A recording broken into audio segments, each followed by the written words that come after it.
Bien, bonjour mesdames, mesdemoiselles, messieurs, merci de nous avoir rejoints pour ce débat.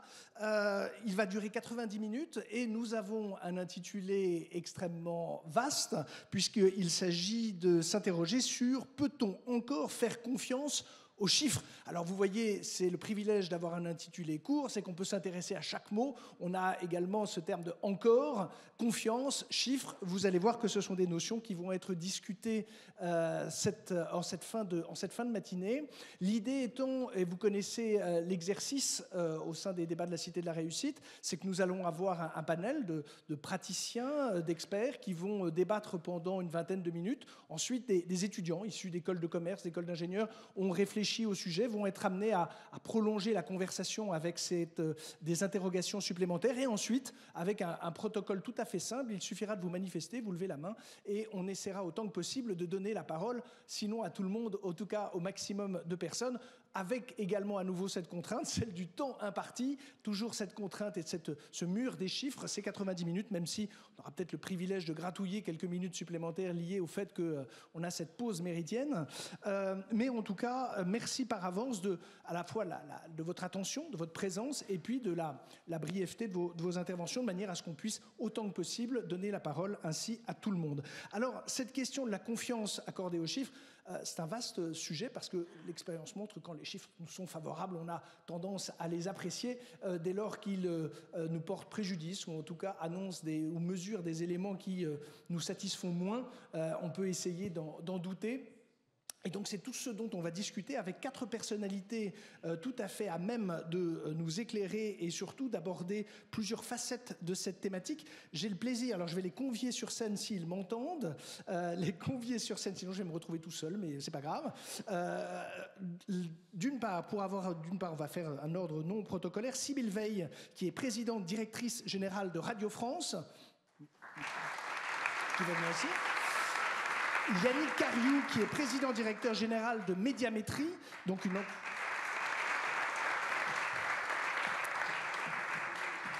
Emma Aziza, qui est hydrologue, présidente directrice générale de Mayenne Labs. Et enfin, Jean-Luc Tavernier, qui est directeur général de l'INSEE. Alors...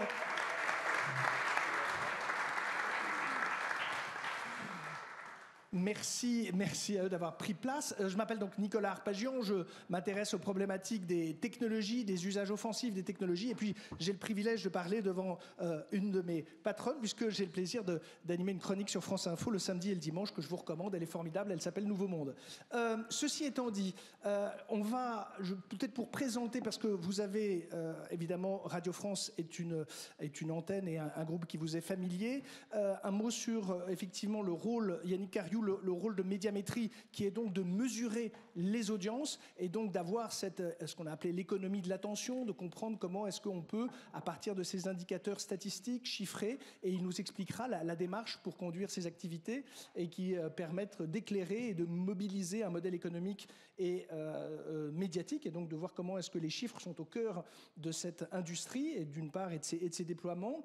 Jean-Luc Tavernier, c'est la maison des chiffres, évidemment, l'INSEE et le corps qu'il représente, de ces statisticiens spécialistes de la compréhension, du maniement, et de voir que dans des économies numérisées nourries de 0 et de 1, effectivement, la culture du statisticien va être encore plus prégnante, va être encore plus conséquente. Et donc, c'est vrai que l'INSEE est un bastion de la connaissance sur l'univers des chiffres, et donc il est extrêmement bien placé pour en parler. Emma Aziza, qui est donc hydrologue. Alors, c'est vrai que la question de la nature, puisque l'hydrologie, c'est forcément la confrontation avec un univers très vivant, mais vous pourrez certainement nous l'illustrer, nous expliquer le rôle de la mesure pour comprendre dans cet univers très biologiquement constitué qu'est l'eau, savoir comment est-ce que les chiffres trouvent leur place, peut-être d'ailleurs pour nous donner des signaux d'alerte qui ne sont pas forcément toujours entendus, étant donné la criticité du sujet de l'eau. Voilà, sur ce, le sujet, la thématique est posée. On a évidemment juste cité dans cet amphithéâtre une phrase, un extrait du film Le Président avec Jean Gabin de 1961 en disant le langage des chiffres a celui-ci de commun avec le langage des fleurs, c'est qu'on peut lui faire dire n'importe quoi. Et donc effectivement, il ne s'agit certainement pas d'aborder le n'importe quoi, mais de comprendre comment est-ce que ces chiffres qui jalonnent et nourrissent notre quotidien peuvent avoir une importance et créer un environnement qui soit favorable aux humains que nous sommes. Alors, on va lancer cette conversation précisément, si j'arrive à m'installer, de manière à avoir, je disais, Jean-Luc Tavernier, la maison des chiffres. Quand on vous a sollicité pour cet intitulé « Peut-on encore faire confiance aux chiffres ?» Qu'est-ce que dit le statisticien que vous êtes de formation et que vous êtes au quotidien ? Alors moi je me suis dit que la question était amusante parce que le chiffre, non, je ne fais pas confiance aux chiffres. Je ne fais pas confiance aux chiffres parce qu'il est chiffre. Qui es-tu chiffre pour que je te fasse confiance? Donc je fais confiance ou pas à celui, organisme ou personne qui produit le chiffre, qui le commente, qui le publie, qui le contextualise, qui l'exploite dans un argumentaire. Donc le chiffre par lui-même, non, mais il faut savoir d'où vient le chiffre, comment il a été fait. Et donc moi je fais confiance aux chiffres de l'INSEE, mais je vous expliquerai pourquoi si j'en ai l'occasion. Mais je ne fais pas confiance aux chiffres qui viennent d'ailleurs parce qu'ils sont chiffres. Je regarde d'où ils viennent, comment ils ont été faits, etc. etc. Très bien, alors effectivement, Sybille Veil, lorsque on parle chiffres, comment est-ce que vous êtes effectivement quelqu'un de l'audiovisuel, donc on était plutôt sur l'écoute, c'est le thème de votre ouvrage, au commencement était l'écoute, parce que précisément on est dans le très humain. Comment est-ce que vous appréhendez cette thématique des chiffres ? Alors moi je voudrais commencer par citer un chiffre, et plutôt un nombre, c'est 30 573. C'est le chiffre des contre-vérités énoncées par Donald Trump pendant son premier mandat d'après le Washington Post. Je trouve ça intéressant parce que pour moi, ça dit tout du paradoxe qu'on vit aujourd'hui. Il y a énormément de chiffres, on a une saturation de données, on y reviendra après, je pense. Et en même temps, finalement, ils ont de moins en moins d'importance puisque ça n'a pas empêché Donald Trump d'être réélu avec une forte majorité à la dernière élection. Ça veut dire quoi? Ça veut dire que finalement, c'est moins la vérité des chiffres que d'autres qualités prêtées aux responsables politiques, l'authenticité ou d'autres, je vous laisse juger. C'est moins la vérité qui compte finalement que les émotions qu'on ressent. C'est moins la raison aujourd'hui qui l'emporte. Et je pense que on est dans une ère aujourd'hui de post-vérité, de perte de confiance, et que ça interroge beaucoup justement sur ce qu'on peut faire des chiffres pour retrouver aussi la confiance aujourd'hui. Alors, on est rentré très vite dans l'incarnation et sur cette thématique de la confiance sur laquelle s'appuieraient les chiffres. Justement, Emma Aziza, quand j'évoquais cette approche, alors qui est la vôtre en tant qu'hydrologue, mais comment est-ce que vous appréhendez cette question de la confiance attribuée à cet élément presque froid que sont les données chiffrées? Alors, il y a la question du chiffre et il y a la question de ce que l'on va en comprendre derrière et notamment des actions qu'on va pouvoir entreprendre. Et donc, quand on regarde, par exemple, juste la question, avant même de parler du cycle de l'eau et de ces dérèglements actuels, la question du réchauffement climatique, on a tous à peu près en tête, quand on est bon élève, le fait qu'on a un scénario d'1,5 degré. Alors, ça ne nous parle pas tous, parce que 1,5 degré, ça fait référence chez nous à quelque chose qui est souvent pas de l'ordre consciemment de quelque chose de palpable, parce que le 1,5 degré, finalement, c'est quelque chose qui fluctue énormément dans la journée. Et ce qui est intéressant, c'est de commencer à prendre du recul en essayant de comprendre la complexité planétaire. Et je cite le patron de l'Institut Goddard, qui est l'institut qui analyse le changement climatique à l'échelle planétaire pour la NASA, et qui nous dit que, effectivement, si on prend juste l'année 2023 qui vient de se dérouler, on vient d'avoir un réchauffement massif absolument sans précédent, un réchauffement qui fait suite derrière à des années qui se suivent inexorablement et qui montrent une tendance très claire au réchauffement. Mais il nous dit quelque chose d'assez intéressant parce que jusque-là, on avait tous en tête que la solution, c'était le fait de réduire nos gaz à effet de serre et c'était la question du CO2. D'ailleurs, on sait que quand on regarde les chiffres, justement, on nous dit que le CO2 est responsable à 64% du changement climatique, donc un facteur majeur. On est tous en train de chercher à contribuer à limiter nos émissions de gaz à effet de serre. Et lui, ce qu'il nous raconte est assez intéressant et nous permet de prendre peut-être un peu de recul par rapport à ces chiffres. D'abord, il nous explique que, il y a plusieurs facteurs qui ont contribué majoritairement au réchauffement de cette année 2023. Le premier, c'est une modification qu'il y a eu sur le plan réglementaire dans les teneurs en soufre, en émissions de sulfate qu'on avait dans les superpétroliers au niveau de l'océan Atlantique. Et donc, ce que l'on comprend, c'est qu'à partir du moment où vous arrêtez d'avoir énormément de pollution et donc d'émettre des nuages très bas et très blancs, ça va contribuer au réchauffement. Et donc, on se rend compte que là, c'est un autre chiffre qui nous est donné par ces scientifiques, c'est que 40% du réchauffement climatique en cours et de son accélération serait dû aux normes anti-pollution. Et c'est tellement une injonction contradictoire, parce qu'à la fois, on sait très bien qu'on a des millions de morts avec ces questions de pollution, et à la fois, on se rend compte qu'on est en train de réchauffer. Et puis, il nous cite un deuxième exemple, cette deuxième raison principale du réchauffement en 2023, est liée principalement à une éruption volcanique qui a eu lieu un an avant, en janvier 2022.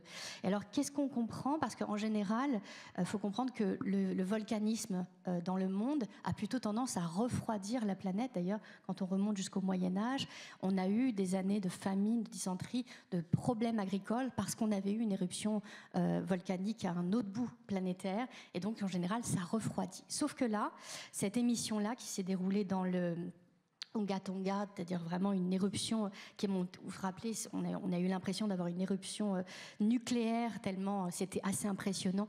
C'est passé sur tous les réseaux sociaux. En fait, elle a envoyé des quantités de vapeur d'eau en quantité tellement importante dans la haute atmosphère, et la vapeur d'eau étant le premier gaz à effet de serre sur Terre, qu'on ne comptabilise jamais parce qu'il reste en général 8 à 10 jours dans l'atmosphère.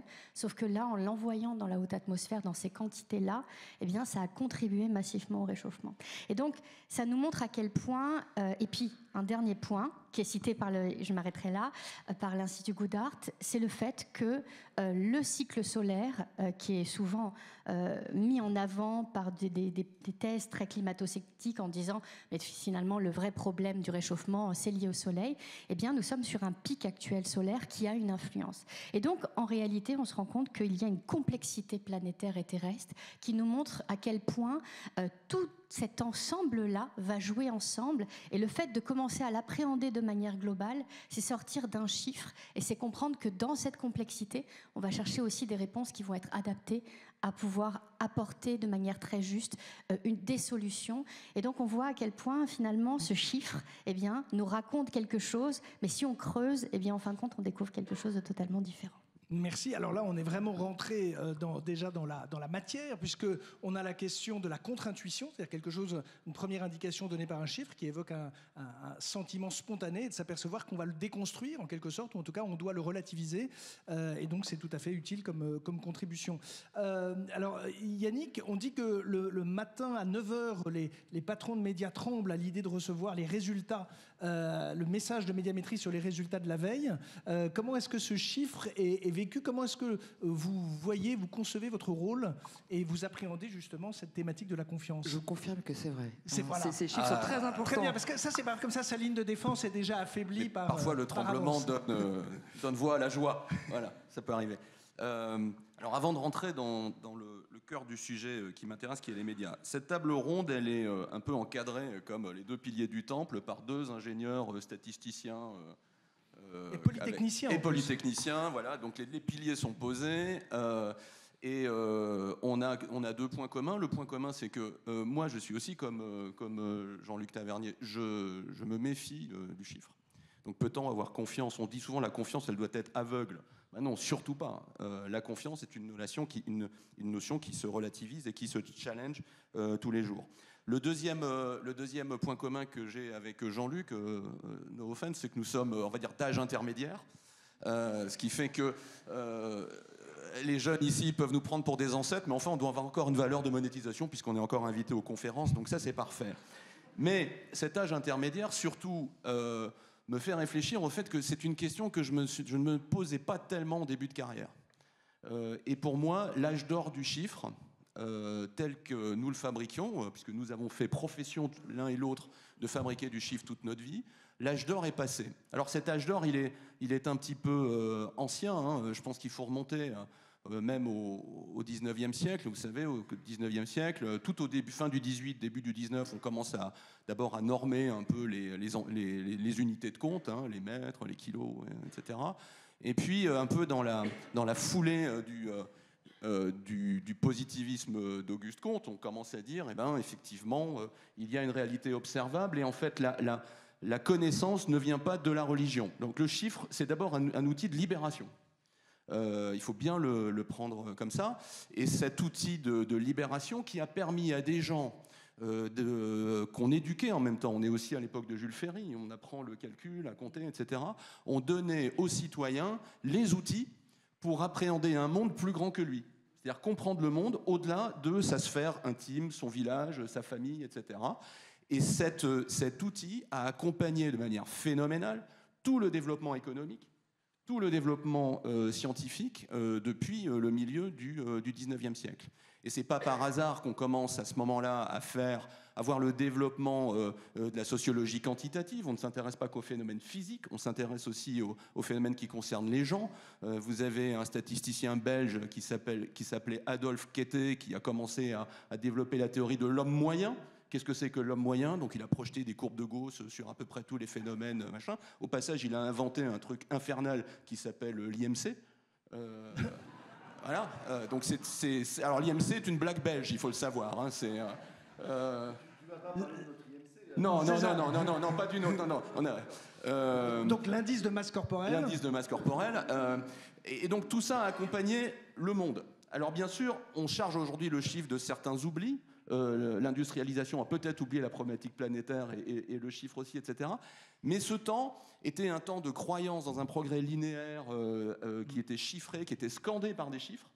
Et aujourd'hui, on est dans une phase de défiance sur laquelle on reviendra, et d'autres reviendront. Je ne vais pas faire une théorie solitaire là-dessus.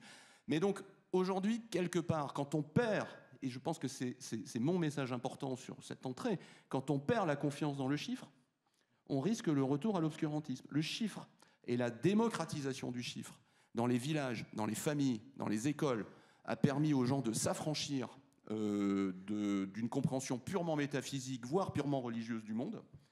Et attention, parce que si on commence à douter de la totalité des chiffres, je ne dis pas qu'il ne faut pas douter de certains chiffres, mais de la totalité des chiffres, on risque un retour vers une forme d'obscurantisme qui est absolument délétère et dangereuse pour nos sociétés.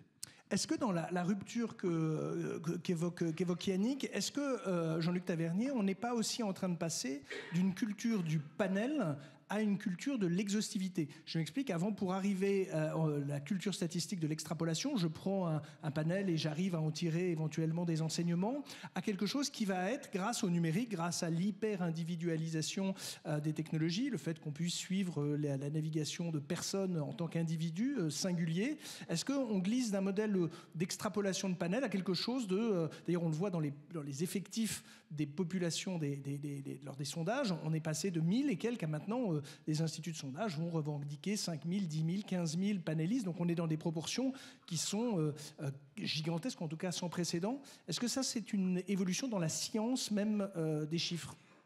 Alors, les instituts de sondage font beaucoup de choses à 1000 ou 2000 enquêtés qui sont quand même, pour nous, un chiffre un peu bas. Hein. Mais concernant la statistique publique, c'est depuis le début qu'on repose sur des données d'enquête, qui sont plutôt des enquêtes lourdes. Hein. Le taux de chômage, c'est 100 000 personnes interrogées chaque trimestre, et des données administratives qui ont vocation à être exhaustives, les données fiscales, les données de cotisation sociale, etc. etc. S'ajoute maintenant une troisième source de données, qui sont des données d'entreprises. Si on a pu, par exemple, mesurer à l'INSEE très très vite la baisse de consommation et d'activité au moment des confinements, c'est parce qu'on avait mis la main sur les données de carte bleue qui donnaient ça instantanément et qui sont aussi exhaustives. Mais ça me permet, ayant répondu à ça, de signaler que le changement, je trouve, partage pas complètement ce que tu dis sur le fait que l'âge d'or des chiffres est passé, moi, parce que sans ça, je me reposerais un petit peu. Or, la demande qu'on a, elle est inextinguible, mais elle se déplace, et elle se déplace notamment, d'une part, de sortir de la dictature de la moyenne, et de parler de distribution de revenus, de patrimoine, d'inégalité des chances, etc., etc. C'est vrai pour les entreprises, les ménages, c'est vrai de manière générale. Donc on fait beaucoup plus de choses. Et puis il y a un agenda aussi, alors en anglais ça sonne bien, c'est Beyond GDP, c'est ne pas s'intéresser uniquement au PIB. Le PIB, on peut en parler, il est donc c'est incontournable. au-delà du PIB. Mais c'est d'aller au-delà, de tenir compte des externalités carbone, de tenir compte effectivement des problèmes d'inégalité, de tenir compte des inégalités hommes-femmes, ce qui veut dire qu'une croissance qui serait uniquement une croissance purement monétaire financière ne serait pas suffisamment performante si elle était faite au détriment de la qualité de vie, de l'environnement. Mais c'est plutôt, voilà, la demande s'est déplacée, s'est complexifiée, mais elle est toujours, je trouve, extrêmement forte. Et alors, on pourra en reparler, mais je suis complètement d'accord avec le fait que la confiance est quelque chose d'absolument fondamental. Tous mes homologues à l'étranger surveillent attentivement la manière dont leurs chiffres continuent à recueillir la confiance des citoyens pour bien éclairer le débat économique et social. Et on a un agenda énorme pour essayer de maintenir cette confiance. On sait qu'elle se gagne difficilement, lentement, et qu'elle peut se perdre très rapidement. Donc c'est la vertu cardinale pour les instituts statistiques, c'est la confiance qu'ils inspirent. Emma, Aziza, dans votre domaine qui est notamment l'hydrologie, donc si on peut extrapoler à l'environnement en général, en fait, ce qui est étonnant, c'est qu'on semble ne jamais avoir eu autant de chiffres, autant de mesures, mais que ce ne soit pas suffisant pour convaincre. Comment est-ce qu'on explique le fait? Parce que quelquefois, on pourrait dire que c'est par ignorance. Là, on a, a priori, des recensions, des mesures, des documentations qui portent sur des zones géographiques et des historiques suffisamment conséquents. Alors, il y a effectivement des données tangibles et des datas sur lesquelles on ne peut pas passer outre. Par exemple, quand on mesure la température, c'est une donnée qui est factuelle. C'est-à-dire que lorsque vous voyez à l'échelle de la France, et la France se réchauffe 20% plus rapidement que la moyenne planétaire, l'Europe actuellement est le continent qui se réchauffe le plus vite dans le monde, eh bien, il suffit de regarder certaines courbes, mais tout simplement des stations de mesure Météo France sur ces dernières années pour comprendre qu'on a une courbe qui monte de manière inexorable, et donc on dépasse à ce moment-là tout clivage de ça n'existe pas, il fait froid, et c'est vrai qu'il fait froid depuis un an, mais je voudrais peut-être revenir sur un cas précis qui illustre la complexité des données. En tant qu'hydrologue, on analyse le cycle de l'eau, et notamment un des facteurs essentiels de ce cycle de l'eau qui est la pluie. Et en l'occurrence, eh bien, lorsque la catastrophe de Valence qui a marqué tous les esprits s'est déroulée, tout de suite, dans tous les médias, nous avons pu voir à quel point il y avait une corrélation immédiate qui était faite entre cette catastrophe, cet épisode méditerranéen diluvien qui a généré plus de 200 victimes, et le fait qu'il s'agissait d'une conséquence directe du changement climatique. Alors, moi, j'ai soutenu mon doctorat il y a un peu plus de 15-17 ans, sur les crues éclaires méditerranéennes, et je trouve que c'est intéressant de regarder ce que nous raconte le passé par rapport au présent, parce que le principal chiffre que l'on a pris, ça a été la pluie. Et la donnée de la pluie qu'on calcule en millimètres, qui correspondent aux litres d'eau par mètre carré. Et donc d'abord, on a parlé d'un épisode qui aurait atteint 500 millimètres de précipitations cumulées sur l'événement. Alors dans la réalité, on se rend compte qu'on a atteint plutôt 618 millimètres, donc ce qui est effectivement, pour donner un peu un ordre d'idée, c'est 3 baignoires par mètre carré. Donc on comprend bien à ce moment-là que l'eau ne peut plus s'échapper nulle part. Et ça semble absolument indigeste, et effectivement on sait que les conséquences du changement climatique, c'est un dérèglement du cycle de l'eau. À chaque fois que vous augmentez d'1 degré la température de l'atmosphère, vous augmentez de 7% le pouvoir précipitant du nuage. Donc on est en droit de s'interroger, de se dire mais en fin de compte c'est ça l'image du changement climatique. D'ailleurs vous avez beaucoup de médias qui disaient cause et conséquences, en montrant d'un côté les champs de pétrole, et puis de l'autre côté les conséquences avec ces coulées de boue partout qui ont traversé la ville. Et donc je remonte un tout petit peu dans l'histoire pour vous dire à quel point quand on regarde, est-ce que chez nous, nous pourrions être touchés? Parce qu'on a l'impression que c'est le changement climatique, donc ce sera pire dans le futur. Regardons un tout petit peu dans le passé, on se rend compte que nous-mêmes, nous avons atteint 950 mm de pluie en l'espace de 10 heures. C'est dans un tout petit village dans le Gard qui s'appelle Valrogue, le 29 septembre 1900. Donc on remonte et là, on n'était pas sous l'influence du changement climatique et on se rend bien compte que si on prend juste le chiffre de la pluie, eh bien en réalité, 500 mm par rapport à 950, ça paraît rien. Alors c'est sûr que ça s'est déroulé en plein milieu d'une vallée gardoise, Cévenol, où il n'y a quasiment pas d'enjeu. Si on remonte un peu plus récemment, on a atteint dans cette même vallée 936 mm, donc des chiffres quasiment équivalents. Parce qu'il faut savoir que cette donnée, qui est un record en France, a été mise en doute pendant très longtemps. À l'époque, c'était les instituteurs qui mesuraient la pluviométrie avec leur pluviomètre. Et donc, les services de l'État avaient remis en question et en doute c'est la véracité de ce chiffre-là.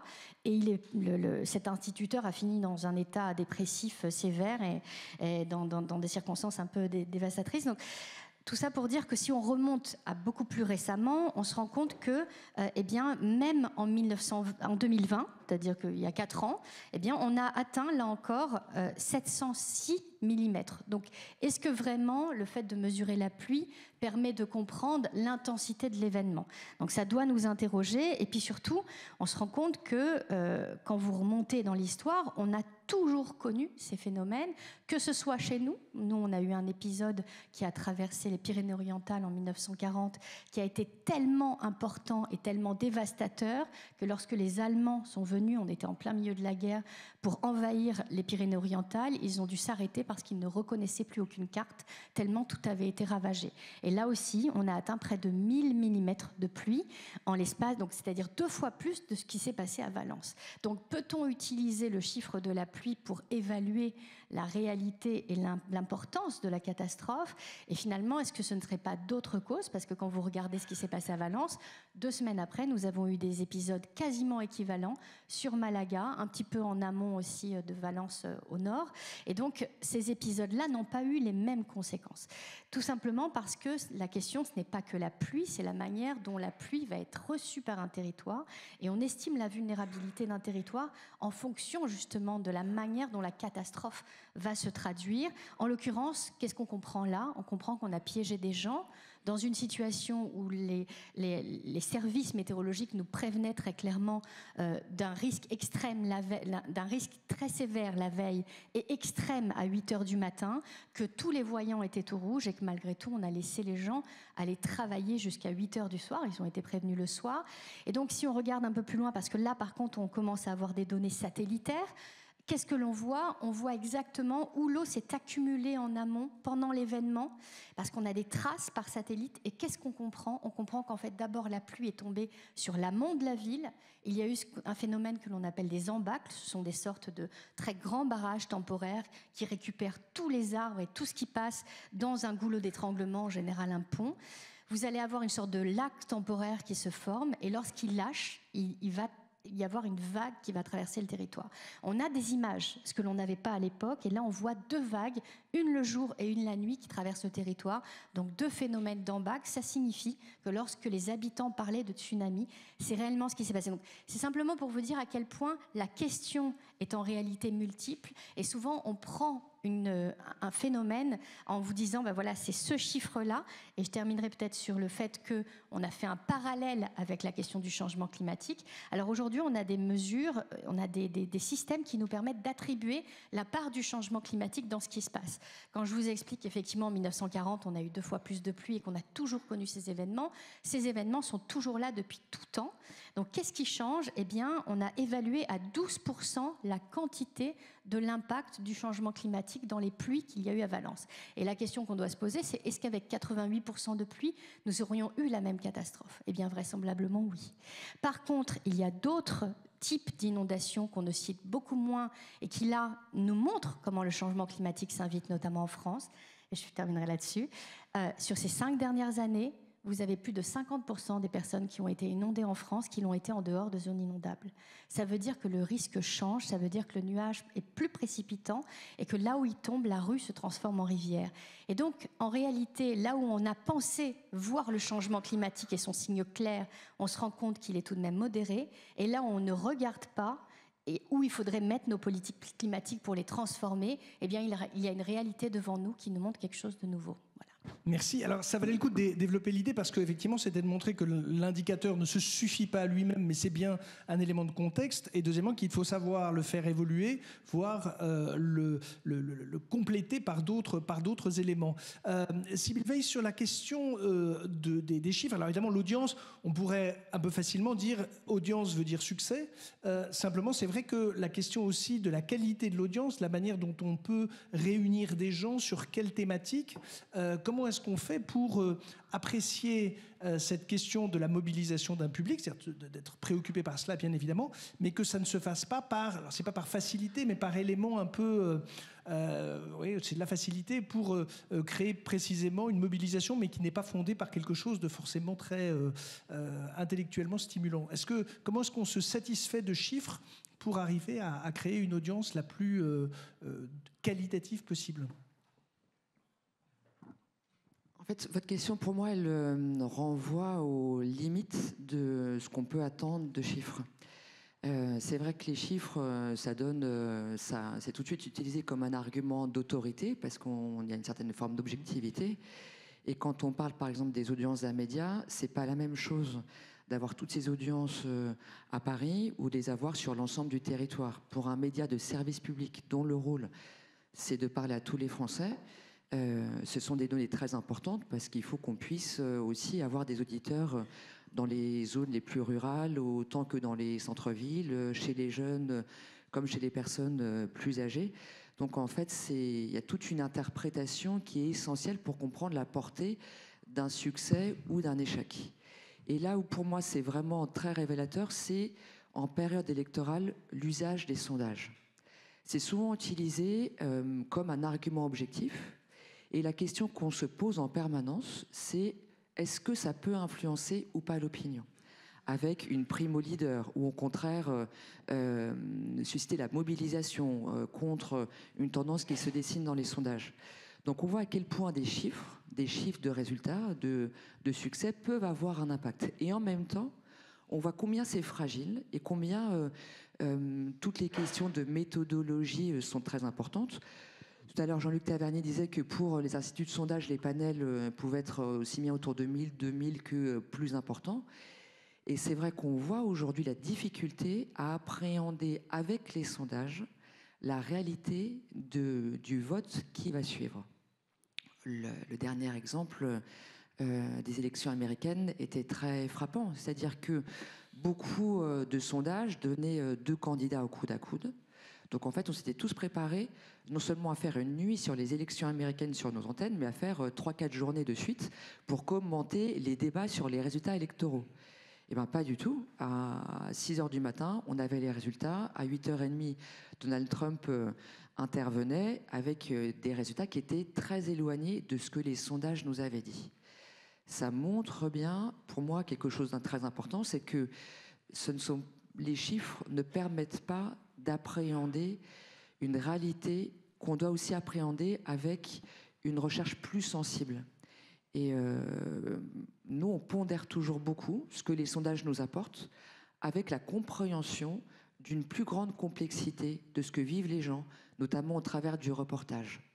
On envoie des reportages aux États-Unis, ce que nous décrivaient les reporters qui étaient présents sur place, à Nashville, dans des États américains de cette Trump-mania qui voyait partout, était très éloigné de ce qu'on pouvait en voir dans certains médias américains, de ce qu'on peut en voir au travers des sondages. Donc ça montre qu'il y a besoin aussi d'appréhender la réalité d'une autre manière. Et c'est ce qu'on voit aussi, je vous donne un dernier exemple. Par exemple, dans le cadre des conflits, les reporters de guerre sont là, ils sont d'ailleurs protégés par le droit international, parce qu'ils permettent de rappeler aux gens la réalité de ce qui se passe. La réalité d'un conflit, de la souffrance vécue par les habitants, là où les chiffres, à un moment donné, veulent plus dire grand-chose. Et donc, ça permet de le rappeler, ça interpelle aussi l'opinion internationale. Donc, on voit qu'il y a toute une partie de la réalité de ce qu'on vit qui n'est pas soluble dans un chiffre et qui a besoin d'aller être exploré au travers d'un récit, au travers de documentaires, au travers tout simplement, par exemple, de la littérature. On a eu Balzac, Zola, on a aujourd'hui Nicolas Mathieu. On a besoin d'appréhender une complexité de la réalité au travers aussi de données qui sont plus sensibles, qui ont moins un rôle d'argument d'autorité. Nous, quand on entend, encore une fois, les reportages, on se dit, mais est-ce qu'on va mettre l'accent sur ce reportage-là? Est-ce que vraiment il traduit ce qui va se passer dans le vote? Donc, il y a une complexité qu'on doit prendre en compte, une plus grande fragilité, mais en même temps qui est indispensable pour comprendre ce qui se passe. Et à côté de la sociologie quantique qu'évoquait Yannick Cariou, il y a aussi toute une école de sociologie qui est très descriptive. Je pense par exemple à Claude Lévi-Strauss, qui a fait beaucoup progresser aussi la compréhension de mouvements et de culture. Voilà. Alors, c'est important parce que ça garde l'incarnation humaine dès lors qu'on s'intéresse effectivement à notre vie collective. Et donc, effectivement, de s'apercevoir que cet indicateur ne peut pas être suffisant pour percevoir la réalité du monde. Et donc, c'est un élément commun. Juste, je reviens quand même sur cette histoire d'audience. Pourquoi, et avec Yannick Cariou et vous-même, Sybille Veil, le fait que maintenant, on conçoit le temps long. C'est-à-dire que les gens vont consommer quelque chose, on va témoigner de l'audience d'un média, qu'il soit d'ailleurs presse écrite ou audiovisuel, dans une consommation sur un temps long. C'est-à-dire qu'avant, c'était à un moment fixe, à une heure dite, à un moment donné, et que maintenant, avec le replay, avec les podcasts, en fait, on va concevoir l'information et donc la mesure de son accueil par le public sur des périodes qui vont être beaucoup plus longues que le temps ponctuel de la première diffusion. Ça traduit une réalité de nos médias qui sont devenus des médias de direct, qui sont passés du direct à des médias de stock. Moi, quand j'étais jeune, je regardais la télévision, j'avais pas de replay, j'avais peut-être les cassettes vidéo, mais je pouvais pas regarder dans la durée. Aujourd'hui, on a une révolution qui libère l'usage, qui fait qu'une émission de radio que vous n'avez pas pu écouter, pouvez la réécouter quelques jours après. Et ça change beaucoup de choses parce que c'est la qualité qui fait la durée de consommation. Donc ça force les médias à vraiment s'intéresser à la qualité et à la durabilité de ce qu'ils peuvent produire et mettre sur leurs antennes. Parce que la concurrence est plus rude et elle se joue sur cette différenciation par la qualité, parce qu'il y a plus de choix.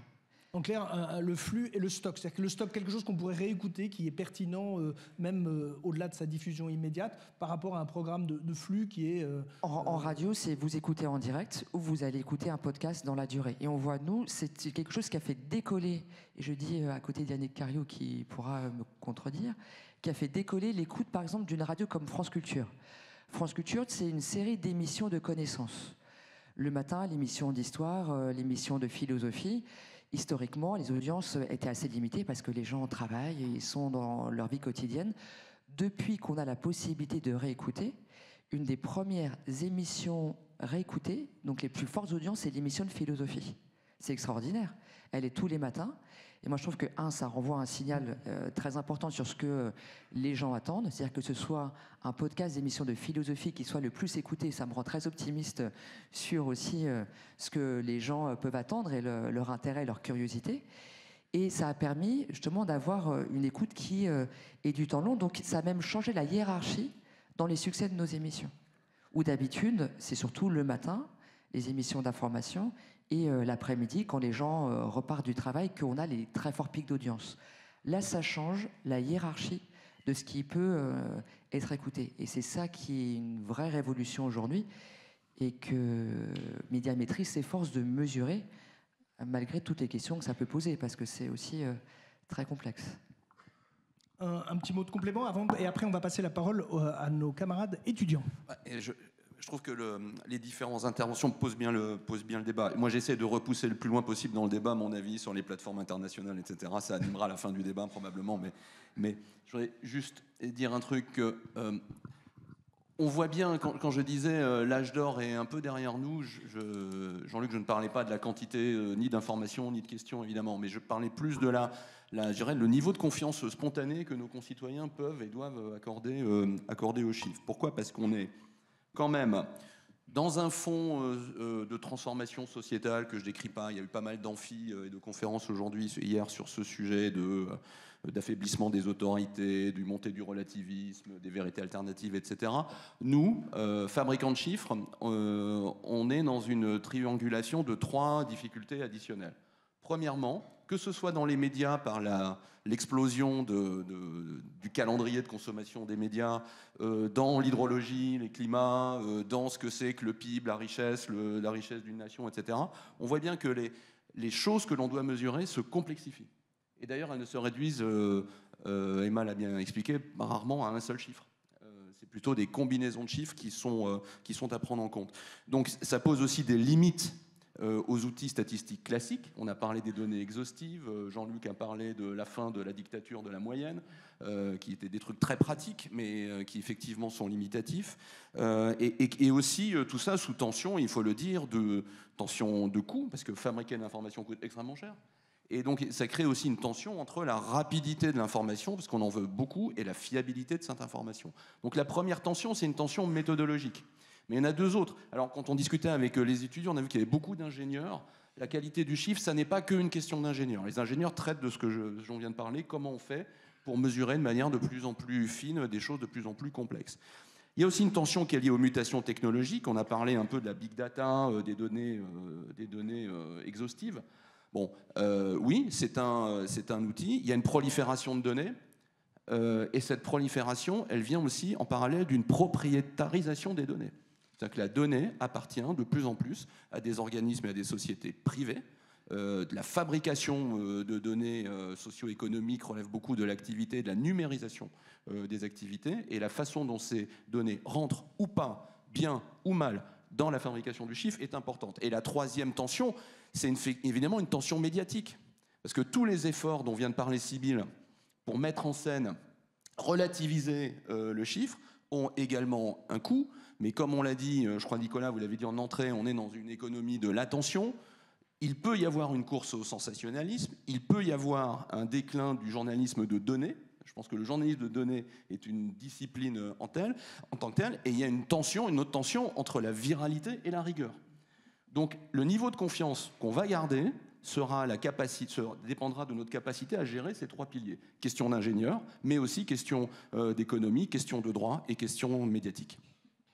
Très bien. Première question. Hop, mademoiselle. Vous pouvez juste donner votre prénom et puis éventuellement dire votre corps d'origine ou votre établissement. Ça permettra de vous situer.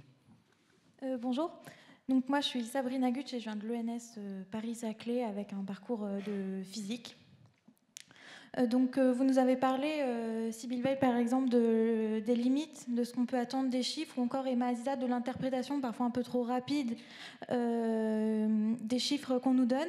Donc comment est-ce que les institutions, les médias et le système éducatif aussi peuvent-ils contribuer à renforcer la compréhension et l'interprétation des chiffres pour réduire notamment les biais émotionnels qu'on peut avoir lors de la lecture des différents chiffres qui sont partagés? Alors, on va faire Sybille pour les médias et peut-être pour la partie institutionnelle ou science des chiffres. Alors, je pensais à Jean-Luc Tavernier, mais après, volontiers, en complément. Pardon. Alors, l'un des premiers biais qu'on connaît tous, c'est le biais de confirmation. C'est-à-dire qu'il y a un débat sur une question environnementale. Ceux qui sont déjà convaincus que c'est l'effet du réchauffement climatique retiendront les chiffres qui vont dans ce sens-là, et ceux qui sont convaincus que c'est le rayonnement solaire ou le cycle solaire seront convaincus par les autres chiffres. Aujourd'hui, dans le débat public, il y a tellement de chiffres. On connaît une saturation de chiffres. Je pense que c'est le premier sujet, en fait, de l'époque. Cette saturation fait que, on va se référer en priorité à ce qui correspond à ce qu'on pensait précédemment, ce qui vient confirmer notre croyance. Et c'est là qu'est toute la difficulté qu'intervient, la difficulté du rôle de nos médias. Face à cette saturation, cette prolifération de chiffres, avec le risque que plus il y a de chiffres, plus il y a aussi parmi eux de faux chiffres, notre premier rôle, c'est la fiabilité des données. Donc ça veut dire vérifier la source. vérifier le chiffre. Donc il y a un travail de vérification et le data journalisme fait partie de ces compétences qui sont de plus en plus importantes parce qu'aujourd'hui, quand vous regardez sur Internet, vous avez une multiplicité de données qui est sans équivalent. Donc il faut pouvoir comprendre ces chiffres-là. Et nous, par exemple, sur l'environnement, c'est extrêmement complexe. On forme des journalistes à pouvoir comprendre pour pouvoir un peu mieux savoir à quelle source se référer, avoir des notions sur les grandes données et donc ne pas se laisser manipuler par des sources qui ne seraient pas des bonnes sources. Il y a un deuxième enjeu qui est la prise de recul, la contextualisation. Parce que même un chiffre qui est juste, encore faut-il pouvoir le comprendre. Cette prise de recul pour hiérarchiser des données, ça nécessite l'intervention d'un sachant, quelqu'un qui connaît, donc la figure d'un expert qui soit capable de le faire. Et donc il faut donner la parole à ces passeurs, à ces sachants qui permettent de recontextualiser, mettre en regard plusieurs chiffres pour pouvoir comprendre ce qui se passe et la réalité. Je vais vous donner un exemple très, très simple. La semaine dernière, on avait le président de la FNSEA qui était sur l'une de nos antennes et qui, à l'occasion des débats sur le Mercosur, disait à l'appui de son argument contre sur les dangers que présente ce traité sur le libre-échange, il rappelait que 55% des poulets consommés en France sont importés, 60% des fruits et légumes consommés en France sont importés. Ce qu'on a fait, c'est que le journaliste, une fois qu'il a dit ça, on a une rubrique qui s'appelle le vrai ou faux, où on n'essaie pas simplement de dire est-ce que le chiffre est vrai, est-ce que le chiffre est faux, mais de comprendre la portée de ce chiffre. Et donc ce que le journaliste a essayé d'investiguer et de comprendre, c'est si ce chiffre est-il juste, les deux étaient justes, mais ils étaient le reflet de réalités qui étaient différentes. La hausse de la consommation de poulet en France, d'un côté. D'un autre côté, la consommation de fruits qui ne sont pas de saison, de plus en plus, dans notre pays. Donc ça traduit aussi des choix de consommateurs, ça traduit tout un ensemble d'éléments qu'il faut prendre en compte pour pouvoir apprécier les décisions aussi à prendre dans ce domaine-là. Donc cette contextualisation, cette mise en perspective pour pouvoir expliquer la portée de chiffres, elle est extrêmement importante et c'est ça le travail qu'on fait aujourd'hui le plus. Et c'est vrai, ça nécessite un travail d'enquête, de réflexion, d'analyse qui n'est pas simplement le rappel brut des faits ou des interviews simples. Donc ça, c'est un travail qui est important et on change beaucoup la manière de travailler de nos journalistes. Je dirais qu'aujourd'hui, notre rôle, c'est plus le scoop, c'est plus de sortir le premier l'information. Notre rôle, c'est la vérification et la compréhension. C'est d'être un label de confiance pour comprendre la réalité qui nous entoure. Et c'est ça aujourd'hui le rôle que doivent avoir les médias. Et je pense qu'un média comme France Info, puisque la radio aujourd'hui a une place importante dans les médias radio, c'est aussi parce qu'elle incarne cette confiance dans le travail qui est fait pour vérifier et expliquer les choses. Et c'est ça la mutation du rôle, je pense, aujourd'hui des médias et qui est d'autant plus importante dans l'univers de désinformation qu'on connaît aujourd'hui. Merci Jean-Luc Tavernier. Cet accompagnement du chiffre strict et sa mise en perspective. Oui, alors j'ai plein de choses à dire là, hein. Mais je reste aussi, mais là je vais prendre un peu de temps. Ce qui est important, et je rebondis sur ce qu'a dit Sybille tout de suite là, sur la contextualisation. À l'INSEE, c'est une spécificité de cet institut statistique français par rapport à pas mal d'autres. On ne balance jamais le chiffre sans faire le storytelling, sans le contextualiser, sans le commenter, sans dire comment il se place par rapport à une histoire, par rapport à d'autres sources, etc., etc. Donc vous avez tous les jours une publication de l'INSEE qui ne se limite pas à un tableau, en général, très généralement, mais qui contextualise. Et ça, c'est très, très important. La deuxième chose et on est économiste statisticien, à vrai dire. On n'est pas uniquement statisticien. Moi, j'étais plutôt économiste avant de diriger la boîte. Donc, enfin, un peu de statistique, mais j'étais plutôt économiste et versé dans le Conseil des politiques économiques. Donc, on est nos propres premiers utilisateurs. On a un esprit critique par rapport à ce qu'on regarde. Et ça, c'est absolument fondamental, je trouve. Deuxièmement, on attache énormément d'importance à la manière dont nos informations sont reliées. Et alors là, il faut vraiment dire la chose suivante, c'est qu'avec les relais d'opinion traditionnels, que sont les médias traditionnels, nous avons peu de problèmes. On fait le recensement qu'en moyenne, on a, tous médias confondus, toutes informations confondues, chaque mois, 10 rappels aux médias en disant « là, vous avez mal utilisé ce chiffre » ou « vous avez méconnu ce chiffre ». C'est très peu. Alors, par contre, on a essayé de faire une veille, on essaye de développer une veille sur les réseaux sociaux. Et alors là, vous imaginez que la tâche est absolument impossible. On y trouve des sottises en permanence.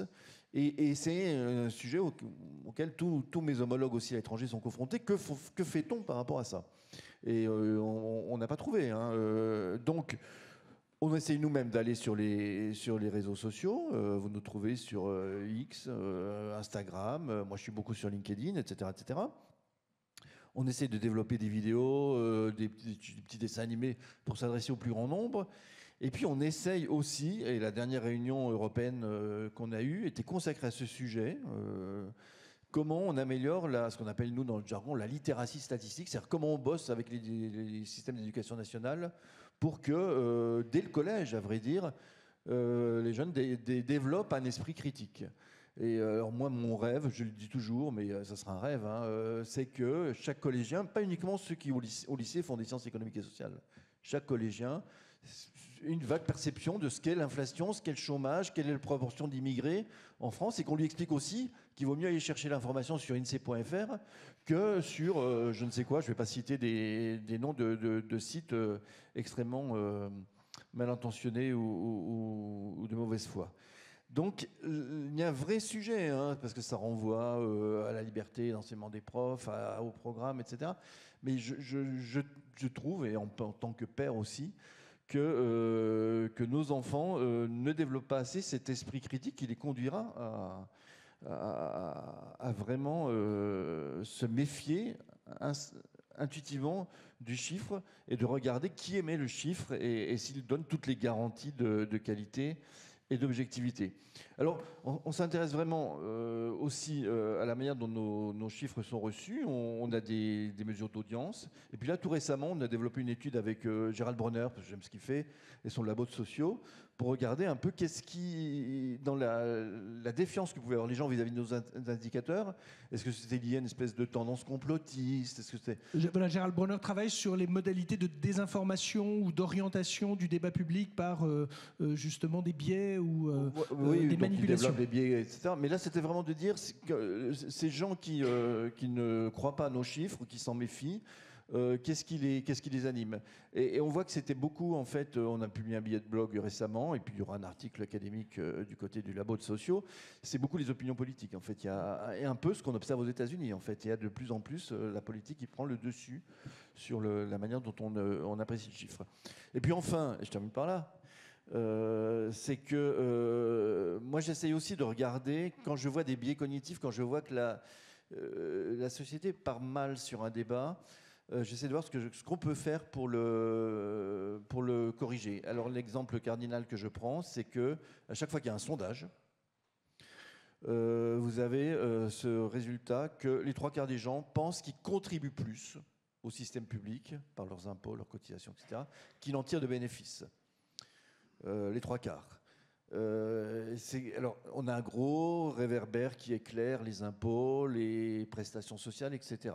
Mais ce qui est plus compliqué, c'est de donner un équivalent monétaire de l'usage de l'éducation quasi gratuite, de la santé, et même des services régaliens, sécurité, justice, etc., etc., tout ce que vous voulez. On a essayé de faire ce travail de micro-simulation. Et en le faisant au mieux, on trouve en gros que 3 Français sur 5 en fait sont bénéficiaires, 2 sur 5 sont plutôt contributeurs nets, ce qui correspond plus un peu à l'intuition de ce qu'on pouvait avoir. On essaye de faire passer ce message, mais je trouve que c'est très important aussi pour nous de lutter contre des sentiments qui apparaissent. Et alors on est plus dans des travaux d'études, on n'est pas dans de la statistique dure, il faut vraiment faire de la micro-simulation, prendre des tas d'hypothèses, être transparent là-dessus. Mais je crois que c'est vraiment important qu'on fasse aussi ce boulot-là. Merci. Monsieur. Oui, j'aimerais revenir sur ce que vous disiez, Monsieur Tavernier, au sujet de la... juste savoir de quel établissement, enfin juste de manière à ce qu'on voit oui, votre biais cognitif. Oui. Donc Alexandre Langlard, je suis élève ingénieur à l'INSA Lyon. Et donc, je souhaiterais revenir sur ce que vous disiez à propos de la compréhension des chiffres, en particulier, plus généralement, comment on les conceptualise, comment on les comprend à l'échelle intellectuelle. Est-ce que c'est beaucoup, est-ce que c'est pas beaucoup?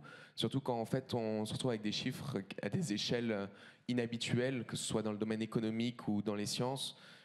Comment comprendre ces chiffres et les utiliser à bon escient?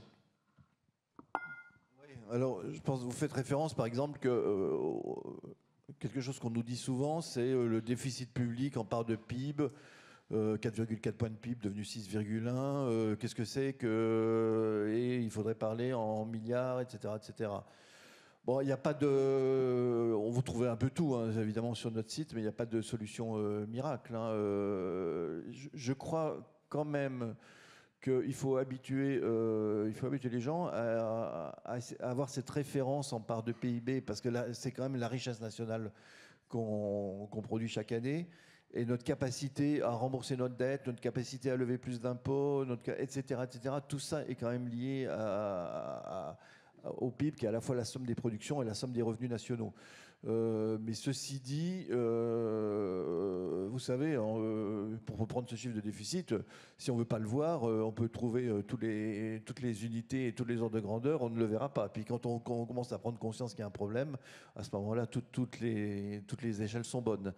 Mais je crois qu'il n'y a pas de solution miracle sur la manière de présenter les choses. On essaie toujours de le faire de la manière la plus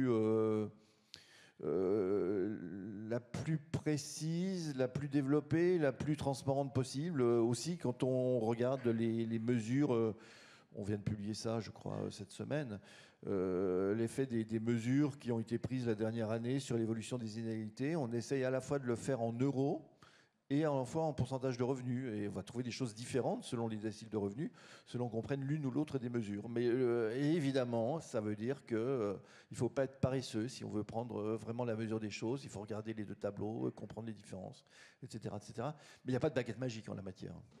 Mais c'est vrai que la notion de proportion d'ordre de grandeur permet de mieux positionner des chiffres, et également vous parlez sur la richesse, cette notion par exemple de reste à vivre par rapport à des dépenses primaires et des dépenses obligatoires a permis aussi à des gens de réaliser ce qu'était la richesse des uns par rapport aux autres, par rapport à une vie commune telle que chacun pouvait s'imaginer. Mademoiselle. Bonjour à tous, je m'appelle Maud Boudinot, je suis en école d'ingénieur à l'ESME. Ma question est pour Emma Aziza. Donc vous parliez tout à l'heure des phénomènes hydrologiques extrêmes, notamment des inondations, et on peut se poser la question, vu qu'il y a effectivement avec ce réchauffement climatique, on s'appuie sur des chiffres qui sont quand même assez antérieurs et des modèles de calcul qui sont assez anciens, et on demande de plus en plus de traduire ces chiffres auprès des jeunes générations pour qu'ils puissent les comprendre. Donc comment est-ce qu'on peut gérer les incertitudes liées à ces modèles assez anciens, et comment est-ce qu'on peut communiquer les données pour qu'elles soient comprises par le plus grand nombre sans les simplifier à outrance et perdre en précision? Alors c'est complexe parce que jusque-là, quand par exemple vous vouliez faire de la modélisation hydrologique pour bien comprendre les phénomènes, eh bien il vous fallait de longues séries chronologiques de données. C'était vraiment l'élément essentiel pour qu'il y ait une fiabilité dans votre modèle et donc que les sorties de modèle soient viables, fiables. Aujourd'hui, le problème, c'est qu'on est passé d'une analyse, que ce soit du risque inondation ou du risque sécheresse. On a toujours connu dans l'histoire de la France, par exemple, des extrêmes climatiques. En 1303, on traversait le Rhin à pied sec parce qu'il n'y avait plus du tout d'eau. Donc on voit à quel point ces extrêmes ont toujours fluctué. Et jusque-là, l'approche statistique permettait d'en évaluer l'ampleur et le taux de retour potentiel. Le problème, c'est qu'aujourd'hui, en fait, on n'est plus dans une atmosphère stable. Cette atmosphère ayant changé, en fait, elle va venir complètement modifier notre approche et donc on navigue dans l'inconnu. Ça signifie qu'on est sorti de l'ère de l'analyse statistique et qu'on ne peut plus modéliser. Et qu'on est obligé d'analyser ce qui se passe et d'essayer de comprendre sur le tas. Je donne un exemple. On avait jusque-là des sécheresses qui prenaient du temps pour pouvoir s'installer en France. On en a connu dans l'histoire. Elles prenaient en général plusieurs mois, voire 1 an et demi. Quand on a eu la grande sécheresse de 1976, on a eu le temps de voir venir le manque de pluie. Quand vous rajoutez à ça l'augmentation de la température, on va augmenter le pouvoir précipitant d'un côté, mais on va aussi augmenter le pouvoir évaporant, c'est-à-dire vraiment l'évapotranspiration à travers les végétaux et l'évaporation. Et donc cette évaporation massive, on la voit aujourd'hui et on voit qu'on sort complètement des modèles. Donc je prends un exemple. En 2017, on se retrouve pendant 10 mois sans quasiment une goutte de pluie sur la France. C'est vraiment la première année où on voit l'impact du changement climatique en France sur le cycle de l'eau. Jusque-là, on pouvait imaginer juste l'année 2003 où on a vraiment eu cet effet de canicule, mais on savait aussi qu'on était sur une année El Niño très fort, qui est un phénomène qui se passe à l'autre bout du monde au niveau du Pacifique. Mais là, on voit vraiment qu'en 2017, c'est très flagrant. On bascule sur le plan médiatique en l'espace d'une semaine du fait de parler d'une sécheresse historique qui va avoir des impacts sur le plan alimentaire, sur le plan agricole, bien sûr, sur le plan énergétique. Et notamment, puisque rappelez-vous, à moins 17 mètres de hauteur sur le lac de Serponçon, ce n'est qu'un barrage hydroélectrique qui fournit de l'énergie et qui en même temps alimente en eau des villes qui sont situées à l'aval, alimente des agriculteurs. Donc on voit qu'il y a en fait des facettes qui sont apparues de la problématique de sécheresse. Et quand on a eu en 2018, dès le mois de janvier, on a basculé dans l'extrême inverse, on a eu des inondations de la Seine sur tout le mois de janvier. Et puis, on a eu un printemps très pluvieux. Et donc, en réalité, on ne s'est plus posé la question de la sécheresse, puisqu'elle était loin derrière nous, et surtout qu'à la sortie de la phase printanière, on avait plus 30% d'excédent dans la plupart de nos nappes en France. Donc, pourquoi se poser une question d'un risque qui n'existe pas ? Sauf que ça, c'était dans un contexte d'une atmosphère stable. Dans une atmosphère qui est plus chaude, il a suffi de 3 semaines de canicule au mois de juillet pour qu'on perde 80% de toute l'eau qu'on avait et qu'on rebascule dans une situation de sécheresse extrême. Ça veut dire qu'aujourd'hui, on parle de sécheresse éclair. C'est bien aujourd'hui documenté à l'échelle mondiale. Et les bascules sont extrêmement rapides. On n'est pas prêt à ça, scientifiquement. Et donc, ça nous demande d'avoir une agilité dans nos modèles, dans nos modes de fonctionnement, que ne nous apprend pas dans les sciences. Moi, quand j'ai étudié le domaine de l'hydrologie, on reste toujours dans un silo. Il est très complexe d'aller se balader dans une discipline à côté. Quand j'étais une des premières thèses à être pluridisciplinaire, à l'époque, ça ne se faisait pas du tout. J'avais validé en psychosociologie des organisations et en hydrologie. On ne mélange pas le cerveau, l'humain et la communication avec des sciences pures, dures. Et pourtant, eh bien, on peut avoir une donnée qui soit très claire et très tangible. C'est la manière dont elle va être appréhendée et comment la personne va appuyer sur le bouton ou pas pour protéger ses habitants, par exemple, qui va conditionner la réaction. Donc en fait, la chaîne et la perception humaine, elle est essentielle dans le modèle. Et on voit très bien qu'on nous forme encore aujourd'hui dans des modèles complètement silotés, alors qu'on a besoin d'avoir une appréhension globale si on veut commencer au moins à voir toutes les facettes du système. Donc on voit à quel point on navigue dans la complexité et ce serait peut-être plus humble et plus simple de montrer à quel point le système est complexe, mais à quel point on va pouvoir commencer à l'appréhender et à tenter des choses, plutôt que derrière le rendre extrêmement simple, alors qu'en réalité, on va peut-être passer à côté d'une lecture. Voilà. Merci, monsieur. Bonjour, je m'appelle Gaspard, je suis étudiant ingénieur aussi à l'ESME, et j'avais une question encore pour Madame Aziza. Comme l'a dit M. Yannick Cariou, des fois, au niveau zéro, c'est-à-dire qu'on doit recueillir les informations, on a beaucoup de contraintes de coûts, de temps et de précision. Et comme même au niveau de la recherche, on peut avoir des difficultés, comme le p-hacking ou des problèmes de mesure. À quel point est-ce que c'est un problème? Est-ce que c'est un environnement que vous estimez comme ça? Est-ce qu'il n'y a pas des difficultés majeures dans le domaine? Et est-ce qu'il peut avoir des... comment on fait face généralement aux pressions, soit de publication, soit d'avoir des résultats, pas dans 30 ans, parce que dans 30 ans, ça sera plus très important. Merci. Ça, c'est une vraie problématique en tant que chercheur, le fait d'avoir des pressions qui sont mises sur le niveau de publication, parce que ça envoie des biais et ça oblige à devenir un super spécialiste de son domaine pour pouvoir toujours mieux publier par rapport à d'autres spécialistes. Donc, on est vraiment dans un enjeu sur la matière qui est complexe. Jusque-là, donc je vous disais, on utilisait des séries de données, on prend des choses de manière factuelle, et puis arrive l'intelligence artificielle, arrive la data, arrive le machine learning. Donc l'apprentissage automatique, toutes ces informations-là viennent nous apporter des outils clés. Quel est le problème qu'on a aujourd'hui? On a des gens qui n'ont jamais utilisé ces éléments-là et on en a d'autres qui naviguent dedans de manière très claire. Et comment est-ce qu'on les réconcilie?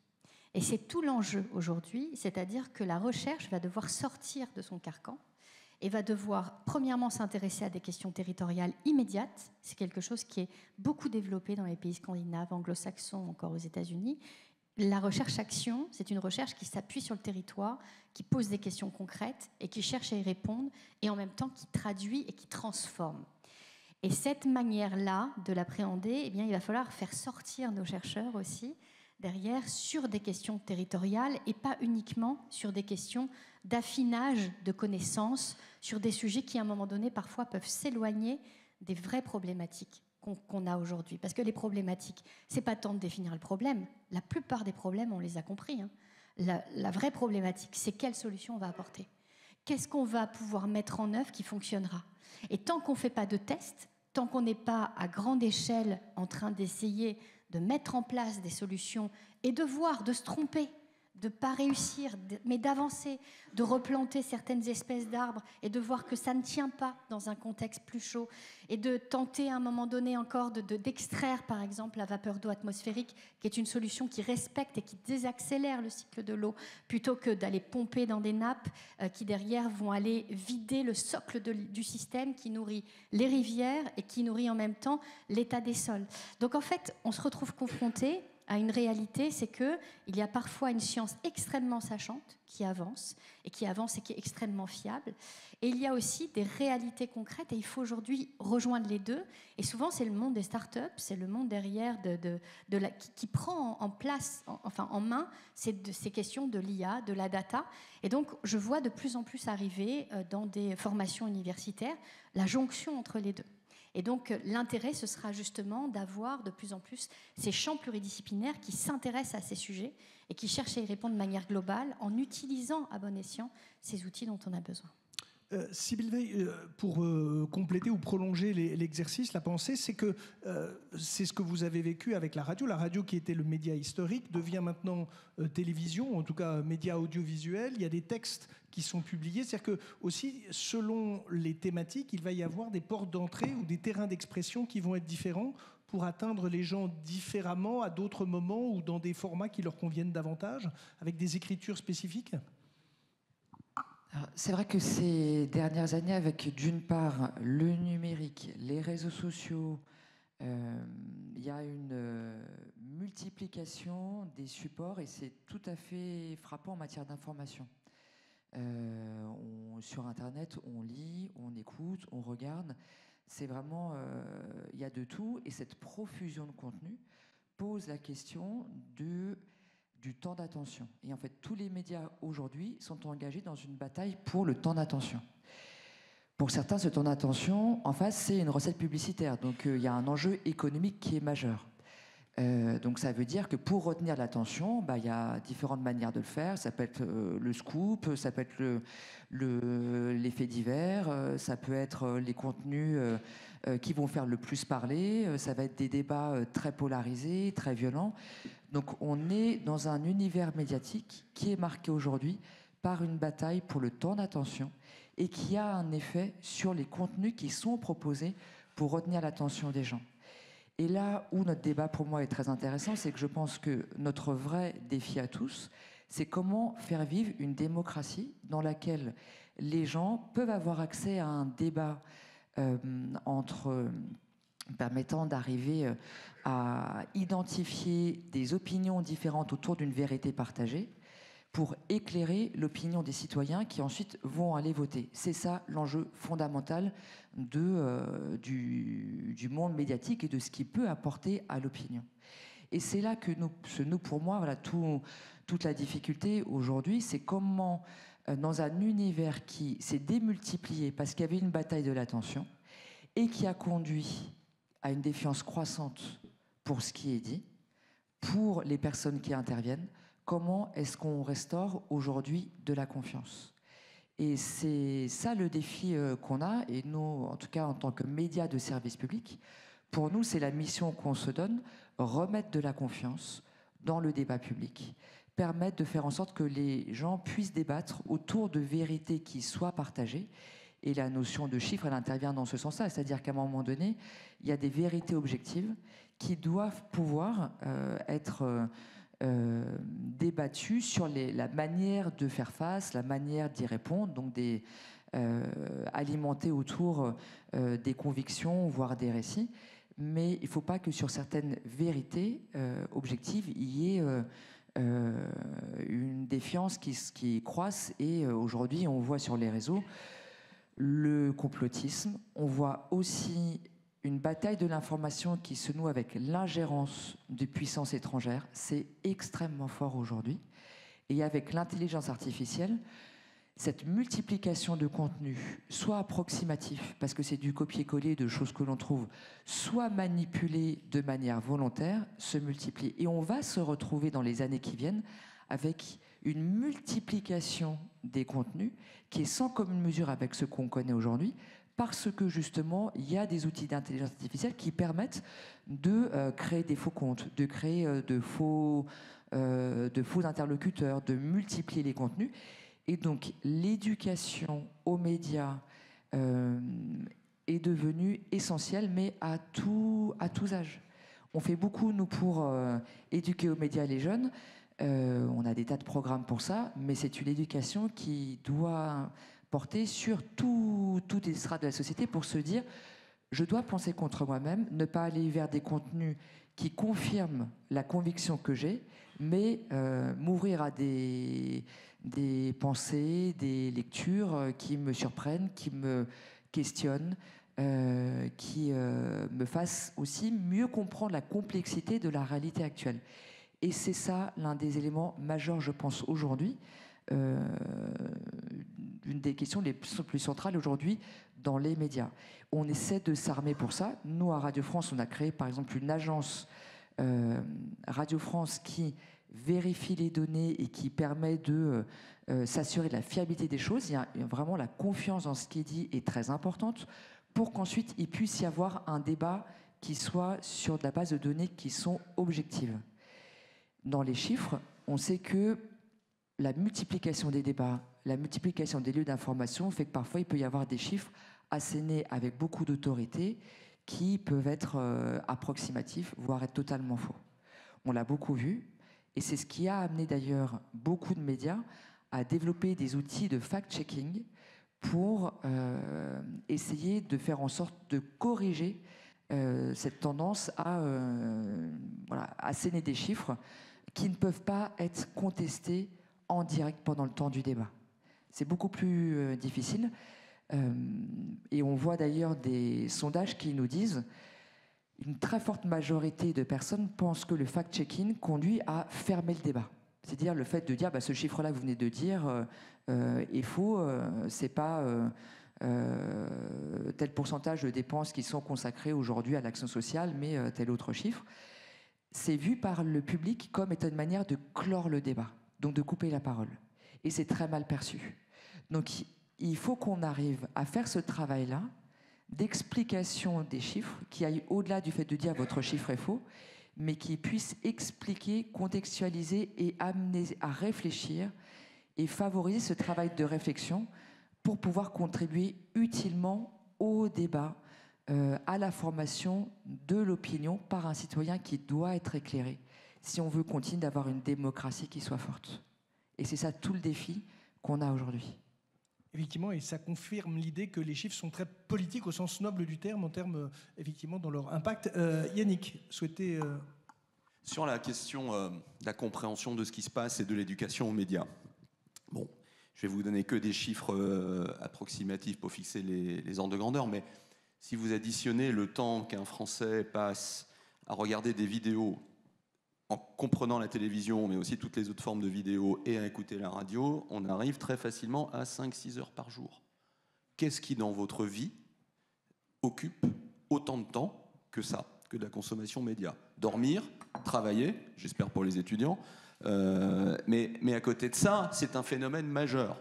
Donc il est d'utilité publique de savoir comment les choses se répartissent, se fabriquent, à la fois pour, je dirais, la décision publique et la compréhension de tout ce flux d'informations et de données qui nous irrigue, et puis aussi d'un point de vue économique, puisque les audiences servent aussi à réguler les transactions publicitaires qui nourrissent la plupart des médias actifs. Le problème, c'est que fabriquer ces audiences, on l'a dit, c'est compliqué, il y a des temporalités, il y a différents types d'appareils, il y a des télévisions, des smartphones, des machins, tout ça. Et c'est aussi compliqué parce que c'est la confrontation d'un monde qui était franco-français à un monde qui est maintenant français et international, essentiellement américain et chinois. Donc il faut arriver à refaire unité de la mesure avec ce monde globalisé. Quand vous allez acheter 1 kilo de pommes de terre, en principe, je vous le souhaite en tout cas, vous n'avez pas d'angoisse au moment de la peser sur le fait qu'il y a vraiment 1 kilo dans le panier. Je pense que vous êtes tranquille. Alors il y a un truc qui s'appelle les poids et mesures. Avec un petit seau qui... Voilà, il y a un petit machin, etc. Donc il y a un tiers de confiance qui a dit oui, quand vous mettez 1 kilo, il y a vraiment 1 kilo. Du point de vue des médias dans cette problématique globalisée, on n'en est pas là. On a encore des discussions sur qu'est-ce que c'est qu'un kilo, qu'est-ce que c'est qu'une impression publicitaire, etc. Pour les kilos et les mètres, on a réglé ça avec un petit coup de Napoléon au 19e siècle. Alors, on a oublié les Anglais, comme d'habitude, mais bon, c'est des trucs... on a les grilles de conversion. Mais avec beaucoup d'acteurs, on en est encore là, à essayer de comprendre ce qui est un kilo publicitaire, ce qui est... et c'est un débat de fond qui est crucial. Alors nous...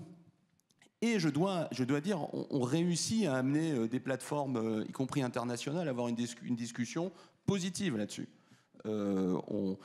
Certaines plateformes nous rejoignent dans le débat, alors pas forcément spontanément avec la meilleure volonté, mais ils comprennent qu'en France, en tout cas, on essaye de fabriquer ça, comme d'ailleurs en France, on a d'abord fait le poids, le kilo, avant de l'étendre en 1875 dans un certain nombre de pays internationaux.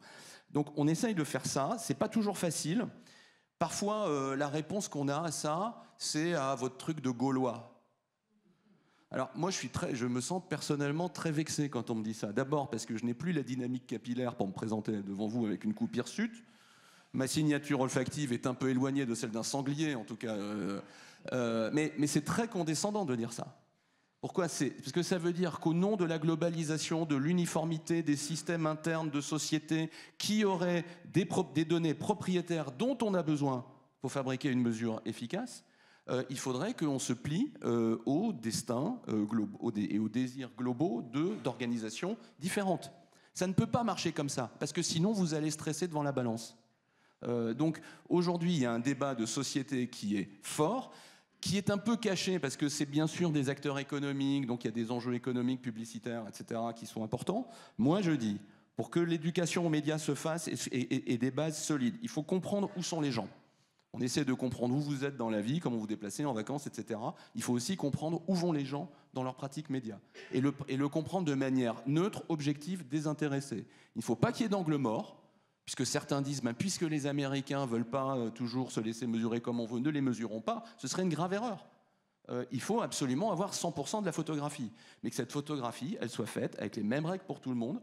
Et quand on fera ça, on aura, je dirais, établi un contexte qui permettront aux médias, bien sûr, d'avoir des performances de temps en temps à la hausse, parfois à la baisse, mais qui seront le reflet juste de leur activité, de leur talent et de leur performance. Voilà, il ne faut pas troubler le jeu de la mesure. Merci. Alors, on va donner juste la parole. Alors, il faut juste que le micro... Parce que monsieur... Merci beaucoup. Et donc, si vous avez une question, et comme ça, après, on va pouvoir enchaîner les questions. Monsieur. Le chiffre, il doit être interprété. Donc, en fait, il y a un expert qui doit être là pour pouvoir donner son opinion sur le chiffre. Mais en fait, ça dépend aussi au niveau de la donnée qui a permis de construire ce chiffre. Il doit y avoir des experts pour donner leur avis. Donc, en gros, vous êtes en train d'introduire la notion de subjectivité. Donc, les chiffres que vous produisez, et vous faites des choix. Donc, il y a de la subjectivité là-dedans. Mais par ailleurs, ceux qui reçoivent vos chiffres, ils ont aussi une part de subjectivité. Donc, comment vous faites pour synchroniser votre subjectivité avec celle de ceux qui reçoivent? Et est-ce que c'est souhaitable d'abord qu'il y ait cette synchronisation? Alors, on va peut-être aller sur le général avec Jean-Luc Tavernier, sur la notion de chiffre, hein, et après peut-être éventuellement savoir comment est-ce que Yannick Cariou gère la subjectivité de ses interlocuteurs. Oui, pas facile. Je crois vraiment, d'une part, il faut être extrêmement précis et clair et transparent sur les méthodes, sur les données qui ont été utilisées, sur les manières dont elles sont traitées pour arriver à la statistique. Ça, absolument. Il faut ne jamais cacher quand on a un problème. On peut avoir un problème de production, y compris dans la statistique. C'est rare, mais ça peut arriver. On peut avoir des problèmes de rupture de série. Donc il faut être totalement transparent là-dessus. Après, traiter la subjectivité, comme vous le dites, moi je trouve que c'est... Il y a quelque chose qui est absolument vital qu'on essaie de développer à l'INSEE, c'est que nous-mêmes, on prenne des risques en allant devant les médias et parler. On ne le faisait pas avant. Moi, j'ai fait plusieurs matinales. J'en ai fait une à France Inter il y a quelques mois. Être confronté aux questions sans concession des journalistes de la matinale, et surtout aux questions des auditeurs, hein, c'est quelque chose, c'est un exercice où on prend des risques, mais et puis où la personne se dit, derrière l'INSEE, il y a ce type, il a une bonne ou une mauvaise tête, mais enfin, il y a quelqu'un, il y a des gens qui incarnent. Je pense que c'est assez important je ne sais pas si je réponds complètement à votre question, mais je pense que c'est assez important d'incarner, effectivement, pour éviter cette défiance. Parce que vous savez, quand vous êtes expert et que vous êtes expert public, c'est la double défiance, hein, vous partez de loin. Hein, donc il faut montrer que malgré tout, vous avez deux jambes, deux bras. Et je pense que ça, c'est vraiment très important. Je ne sais pas si j'ai complètement répondu. Un mot sur la correction statistique, parce que c'est cette notion que ce n'est pas uniquement l'analyse pure, mais qu'on a introduit éventuellement une notion de correction. On l'avait vu sur les élections politiques, où à un moment, là, on estimait que les gens ne mesuraient pas, enfin, en tout cas, on ne mesurait pas les intentions de vote de tous les partis. Et donc, on a commencé à introduire la notion de correction statistique chez les sondeurs, c'est-à-dire de créer un aléa, ou en tout cas un biais dans l'établissement final des données qui étaient proposées. Et c'est là l'introduction de la subjectivité, ou est-ce que vous estimez non, nous on fait pas ça. Hein. Justement, nous on fait pas ça. Mais alors, ce qu'on traite, c'est vraiment, c'est d'avoir une cohérence dans le temps, et puis aussi une espèce de comparabilité internationale le plus possible. C'est pas toujours facile dans les données. C'est-à-dire que vous dites, les Français sont toujours, quand on leur répond, avez-vous confiance dans l'avenir, ils répondent toujours plus négativement que les autres. Ok. Ce qui compte, c'est donc comment ça se place par rapport aux moyennes historiques, et c'est ça qu'on fait quand je dis qu'on contextualise, qu'on raconte une histoire. C'est pas la donnée brute, c'est la donnée, mais c'est pas une correction où on met de sa propre subjectivité, de son dire d'expert par rapport aux données qu'on collecte. Hein. C'est vraiment dans le traitement, enfin pas dans le traitement, dans l'explication, dans le storytelling, qu'on explique comment ça se place par rapport à l'histoire de cette série. Là, c'est dans une continuité, dans un continuum. Yannick, sur les... Je rejoins ce que disait Jean-Luc, l'incarnation est importante. Il y a plein de gens dans la salle qui reconnaîtront l'auteur de cette citation. Il n'y a pas d'expert muet. Donc il faut évidemment incarner. Ce n'est pas une question que d'éducation. Moi, il n'y a pas très longtemps, j'ai montré un parlementaire, enfin j'ai discuté avec un parlementaire, donc quelqu'un d'éduqué, et je lui ai dit, vous savez, il me disait, les jeunes ne regardent plus la télé. J'ai dit, presque 1 heure par jour, et quand ils vont prendre 5-6 ans d'âge et passer à un autre stade de leur vie, ils vont rajouter une demi-heure, 3/4 d'heure assez rapidement. Il m'a dit, c'est pas vrai. Parce que effectivement, il vit à côté de quelqu'un, je sais pas où il vit, mais il vit pas dans l'individu moyen de Ketley, on va dire ça. Donc la subjectivité mérite de l'incarnation, de la pédagogie et donc de la confiance. Donc la question, la réponse est dans le titre. C'est la confiance que l'on donne aux intermédiaires qui font la synthèse honnête d'éléments de méthodologie, d'éléments de compétences, etc. Et donc on a aussi besoin d'intermédiaires explicatif, à la fois la mise en contexte dont parlait Jean-Luc et le travail de data journalisme dont parlait Sybille pour faire ça. La subjectivité, elle existe et il faut la combattre quand elle est mauvaise. Moi, je vais prendre un exemple que tout le monde connaît, c'est le slogan en marketing 100% des gagnants en loto ont joué un jour. On voit à quel point un chiffre peut être utilisé pour une publicité pour dire en jouant, peut-être que à tous les coups vous gagnerez. C'est comme ça que ça peut être compris par quelqu'un qui écoute un peu rapidement. Donc c'est extrêmement important sur un chiffre d'avoir une vérification de l'exactitude et une compréhension, une mise en perspective. Et on a besoin de passeurs, de sachants qui soient capables de décoder, de mettre en perspective sur tous les pourcentages. Tout dépend de la base que vous prenez. Donc on peut faire dire tout et n'importe quoi aux chiffres. y compris dans le classement des radios, quand certaines sont très loin devant, d'autres qui peuvent le dire moins. Mais bon, ça Yannick, je compte sur toi pour donner les chiffres. Voilà. Mais plaisanterie à part, juste pour dire qu'on a besoin effectivement d'experts qui puissent dire, on a besoin de développer aussi l'esprit scientifique. Nous, on a lancé une émission avec Nicolas Martin qui était liée à ça, on avait fait l'infiniment grand, l'infiniment petit, parce que donner un esprit scientifique pour pouvoir comprendre, interpréter, lire les chiffres, ne pas se faire piéger, c'est absolument essentiel. Et dans un débat où il y a beaucoup de chiffres, c'est extrêmement dur de s'y retrouver et de ne pas prendre les chiffres qui vous arrangent. Un dernier exemple, beaucoup de chiffres qui sont donnés dans les débats sont faux. À un moment donné, on s'est dit, on va fact-checker, on va dire, est-ce que c'est vrai, est-ce que c'est faux? Moi, au départ, j'étais contre. Je me suis dit, on ne va pas alimenter le populisme en disant que sur le plateau, un tel a dit un chiffre faux. Mais en réalité, ça a un effet dissuasif qui est réel. Et on a vu décroître la propension à donner des chiffres un peu approximatifs pour peser dans un débat. Et tous les médias le font aujourd'hui. Les décodeurs, la désintox, les vérificateurs sur LCD, tout le monde le fait parce qu'on voit à quel point aujourd'hui le problème de la confiance, il est majeur. Et qu'il faut qu'on puisse introduire cet élément de confiance avec un rôle des médias, encore une fois, qui change et qui est là pour vérifier, expliquer, donner la parole à ceux qui sont là pour contextualiser. Et c'est quelque chose qui est devenu très important à l'époque actuelle. Merci, monsieur. J'ai une question pour Madame Aziza. Qu'est-ce que vous pensez des méga-bassines qui se construisent avec des agriculteurs pour permettre d'irriguer pendant les périodes de sécheresse d'été? Parce que ça, c'est un sujet qui ne fait pas tout à fait consensus et donc c'est intéressant d'avoir le point de vue d'une hydrologue. Merci. Voilà. Alors, je vais peut-être partir d'un chiffre, puisque c'est un peu l'objet du débat. Comment est-ce qu'on a abordé les bassines principalement, et la polémique qui s'est positionnée dans les médias a été immédiatement sur le taux d'évaporation de ces bassines et donc sur les pertes nettes. C'est intéressant, pourquoi? Parce que un ensemble de scientifiques prenaient des références qui existaient plutôt à l'échelle mondiale et plutôt sur des lacs qu'on avait mesurés aux États-Unis, qui étaient estimés entre 20 et 60% d'évaporation. Et puis, d'un seul coup, vous avez le ministre de l'Agriculture qui vient et qui nous donne un chiffre de 4%. Et donc, on a une confrontation entre tous ces chiffres. La réalité, c'est tout dépend la bassine, tout dépend sa profondeur, tout dépend la température extérieure, tout dépend le vent, tout dépend en réalité...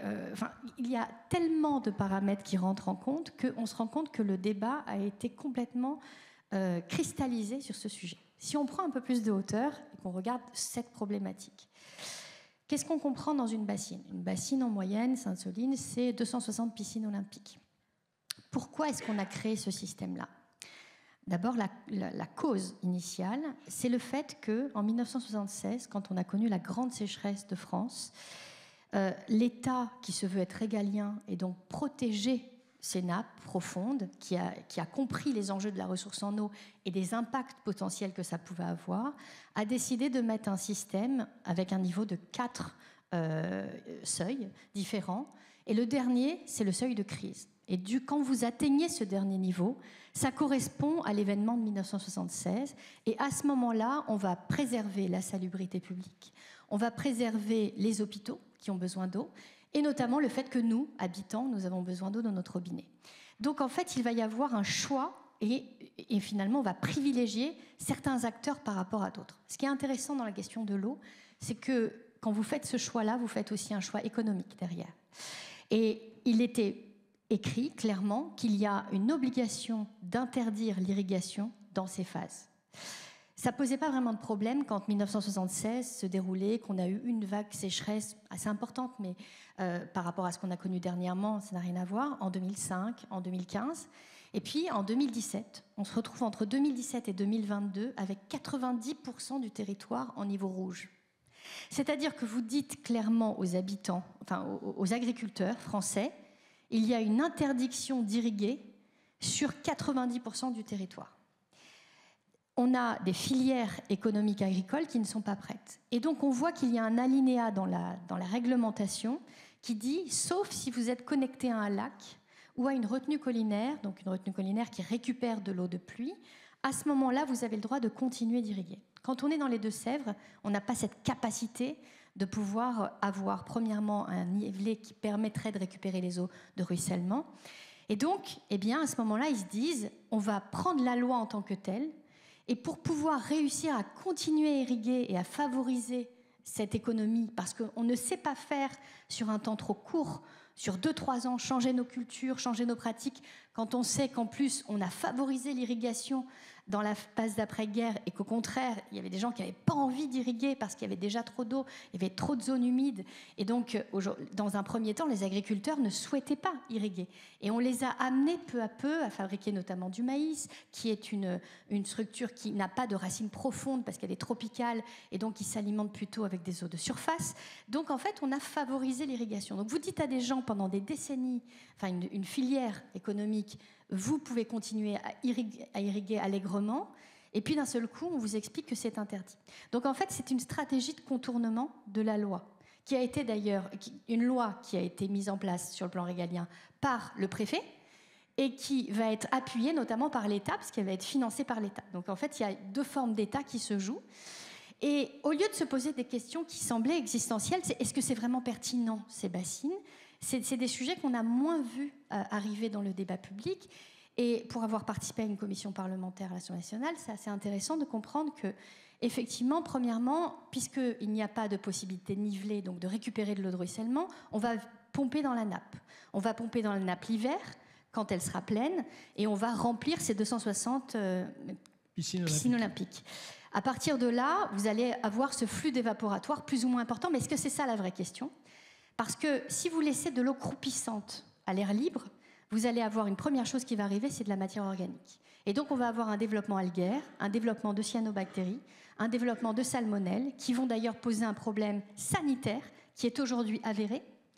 Et surtout, aujourd'hui, il y a tellement d'algues qui se développent dans ces espèces d'énormes bassines avec une bâche plastique où l'eau croupit, qu'on est obligé d'envoyer des plongeurs pour extraire les algues qui colmatent le système d'irrigation qui ne marche pas. Donc en fait, c'est un système qui se marche sur la tête, mais qui explique, qui est le symptôme d'une France qui se réchauffe trop vite pour pouvoir s'adapter, où en fait certains trouvent des stratégies de solutions très rapides, alors qu'effectivement, vider la nappe avant cette période printanière, eh bien, c'est d'abord ne pas permettre au printemps d'exister, puisque le printemps existe quand la vidange des nappes se fait par la végétation. Et puis ensuite, dans un second temps, il y a un lien direct entre les nappes et la rivière. Et donc, vous allez créer des assecs. Moi, je l'ai vu sur ces dernières années. Toutes les zones où vous avez aujourd'hui des bassines, on a des rivières qui ont des assecs beaucoup plus rapides, c'est-à-dire qu'il n'y a plus du tout d'eau dans cette rivière et c'est toute la chaîne trophique qui s'effondre. Donc, en fait, on va avoir des réactions en chaîne dont on ne parle que très peu.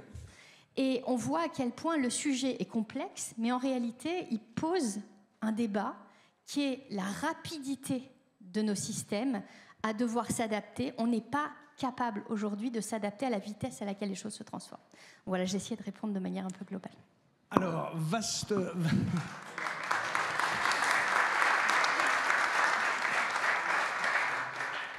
Merci. Alors, je désigne, puisque nous avons une contrainte horaire, manifestement, selon notre commissaire politique. Oui, c'est ça, voilà. Donc, alors, merci en tout cas à nos différents débatteurs, contributeurs. Merci de s'être prêtés à l'exercice, d'avoir accepté cette proposition d'évoquer un sujet vaste dans un temps contraint avec, et on l'a vu, de multiples dimensions. Je remercie chacun de nos intervenants pour leur contribution et leur disponibilité. Dans votre ouvrage, Sybille Veil, vous évoquez le fait que les millennials, donc, ont en moyenne une attention qui plafonne à 9 secondes. C'est ce qui est évoqué comme statistique. Je vous remercie en tout cas d'ici d'avoir démontré qu'on pouvait tenir plus de 90 minutes sur un sujet et donc quelquefois de donner tort aux chiffres. Merci.